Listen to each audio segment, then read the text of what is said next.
Good afternoon. This afternoon I'm going to present to you my vision for UP Cebu. You may also have read it. You also have received the emails that have been sent by the committee about our visions, our background. So what I'm going to present is merely a sort of a summarization of the, I think, 4-page vision that you got in the email. Before I start presenting my vision, let me preface my presentation. I have often been asked, why did I accept the nomination? And let me answer that again, because that goes into the kind of person I am. You may look at my background, if you have read also my biography, that I spent some years different places. One of the most interesting places that I have been was Vietnam. I spent almost 5 years in Vietnam. What did I do there? I was at that time a faculty member at the Asian Institute of Management, and I worked with Asian Development Bank, put together a project to train or to make, well, not necessarily to make, but to train communists the essence of capitalism. Vietnam was and is a communist country. It is ruled by the Vietnamese Communist Party. And so AIN got this project, and we looked around the different faculty members and said, who would want to lead this project? There were no thinkers. So it ended up in my lap. I said, okay, I think I can do that. Very challenging. Nobody wanted to take the challenge. And everybody was saying, why do you want to go to Vietnam? Why would you want to live in a communist country? Because I love challenges.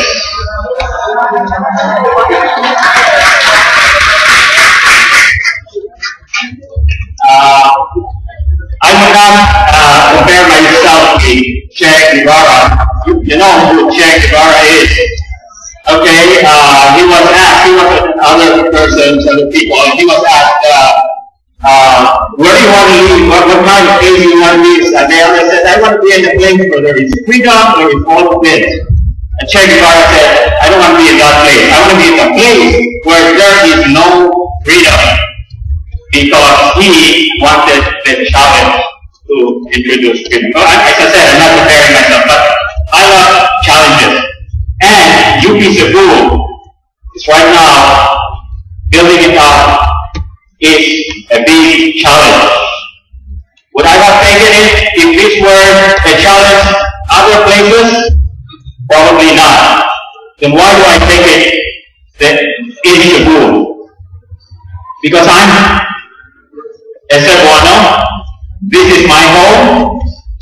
I grew up here. I was in UP Cebu. I was a student, an MBA student here in UP Cebu before I finished it in Diliman.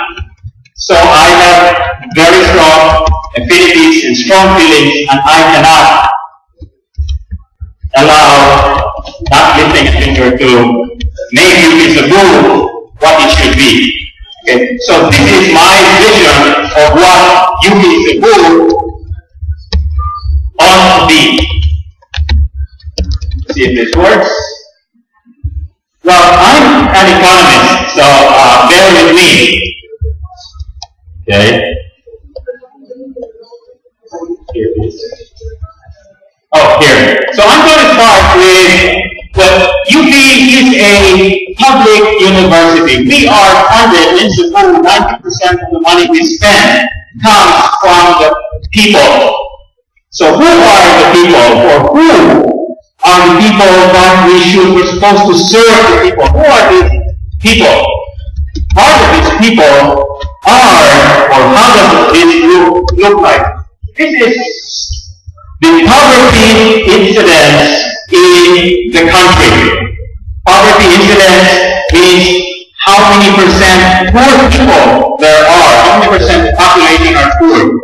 And region 7, our region, in terms of individuals, 35.5% are poor. That means 35.5 in every 100 are poor. What do we mean by being poor? In region 7, again, it's different. Being poor in different regions of the country means different amounts of money. And in region 7, being poor is having an annual income of 17,848, which is roughly 1,500 pesos a month, or less than 50 pesos a day. That is the, you can imagine what 50 pesos a day can do. That's not even enough for a load of your cell phone, probably. Okay, but that is what the people in our region looks like. We have to serve them. That is where we can serve. How can we have an impact on our people? How do we make a difference? Well, this is another thing about our economy. There are 31% of the unemployed are college, have some college years in college, or college graduates. So 31.1% of the unemployed. I believe I probably would believe that a minuscule of that would be coming from UP. I don't think UP's graduates end up unemployed. And the 5 regions with the highest unemployment includes region 7, our region. We have 7.5% unemployment, higher than the national average. National average is 7.4. We're only slightly, but we're still below the national average. So, what can we do as the People's University? Well, we have in our region 161 colleges and universities. 35 of these are state universities, public universities and colleges, enrolling 70,231 students. 126 private institutions, enrolling 159,077. And on the right is a list of some of these colleges and universities. What has been noted by many of those who have studied these colleges and universities, both public and private, is that the quality of education is heterogeneous. There are some which are very, very low quality and some which are high quality. It is mixed. And most of those that are in the low quality are those that have very low tuition also, 200 pesos per unit, or even 150 per unit. And the poor people go to these colleges and universities which start very low tuition, but also have very low standards, low quality. So what happens to them?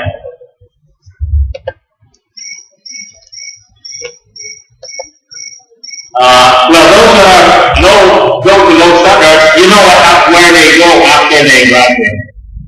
Okay, where do they go? Where? Call center? No.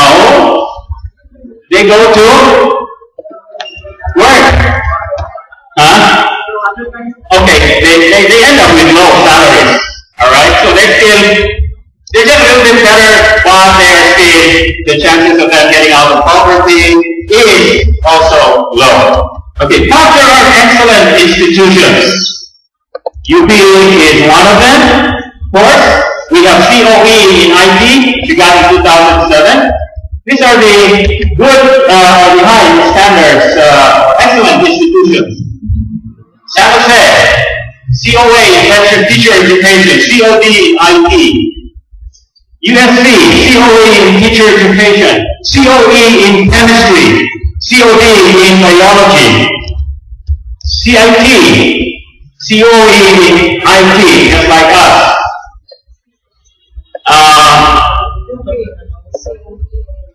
What's called?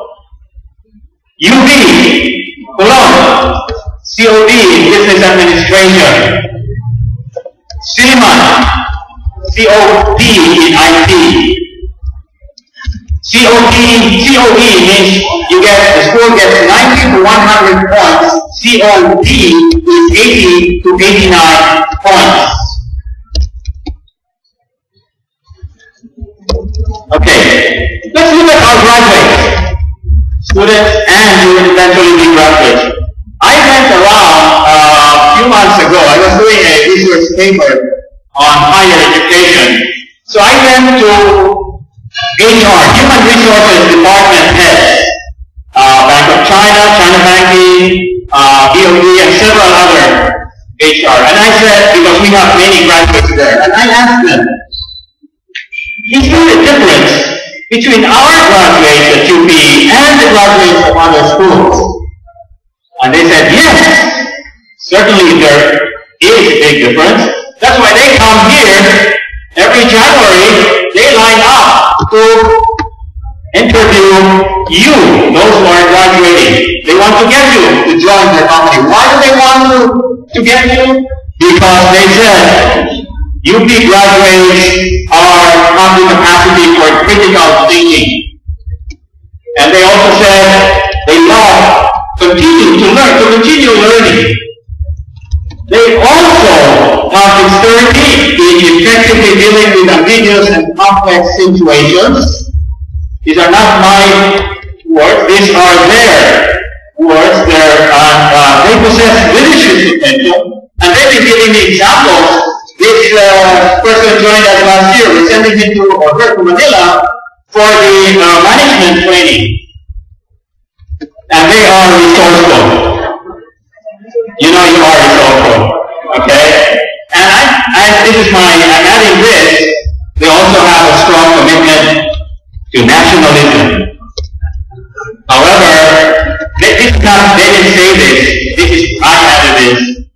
However, those who work for JP Morgan Chase and all the other similar companies probably do not express this nationalism as much.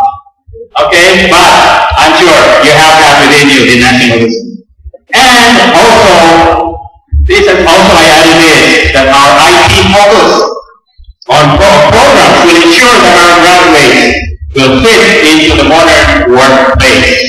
So take note, IT is very important these days. Okay, so what is our role with all this? We have all these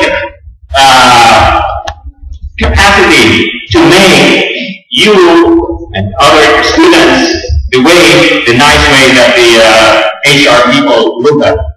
But we also have, on the other hand, the poor, and those who are going to these lower tier colleges and universities. So, what is our role as the People's University? Well, we have to assist. This is in RA 9500, the new charter of UP. For UP to assist the lower tier higher education institutions. Where in this way we can multiply we can clone you in this other institutions. Not exact clones probably, but at least they will have a big part of the good qualities that you have.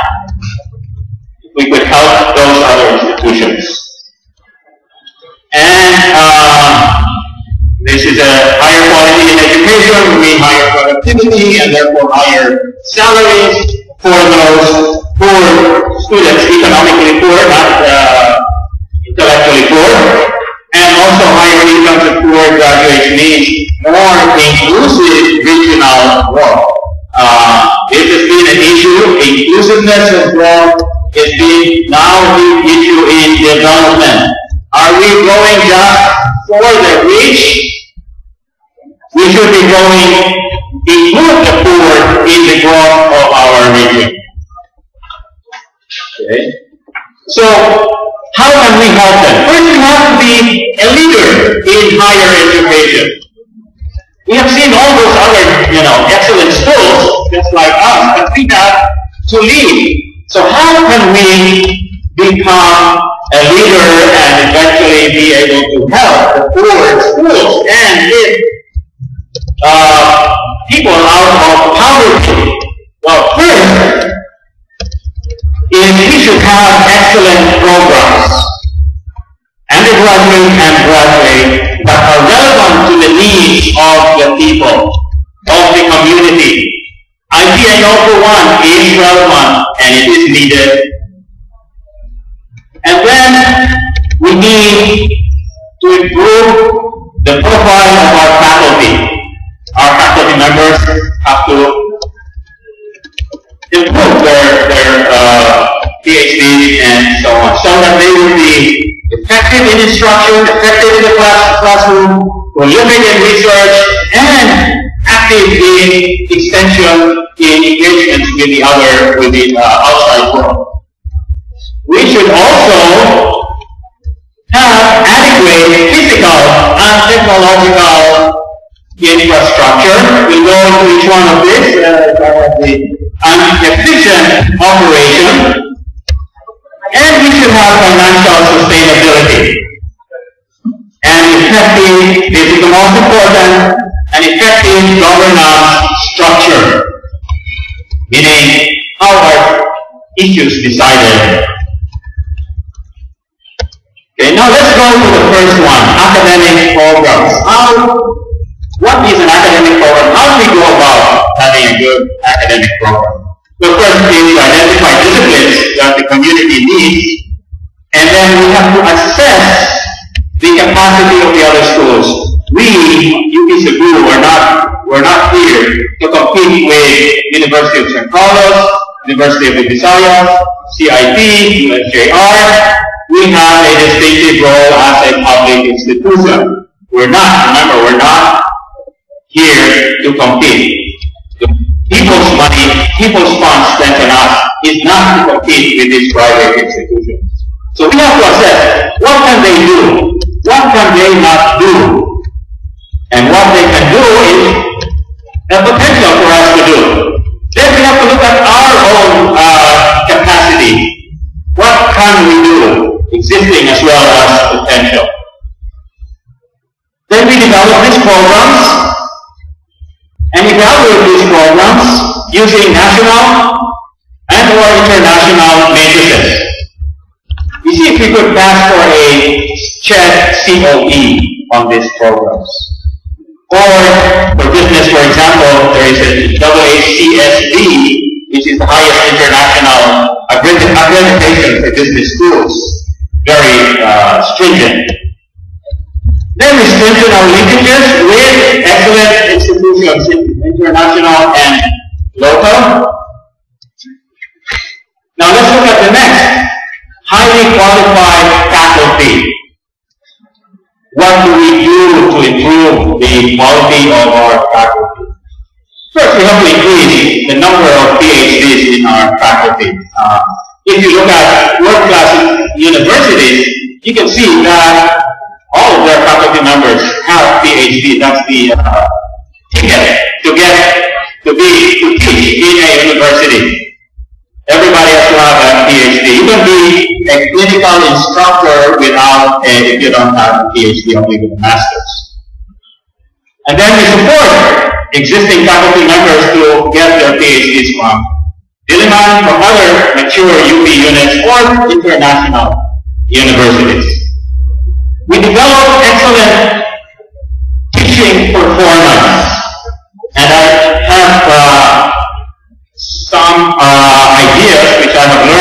previous skills that I have taught, and I'll discuss that later when given the opportunity.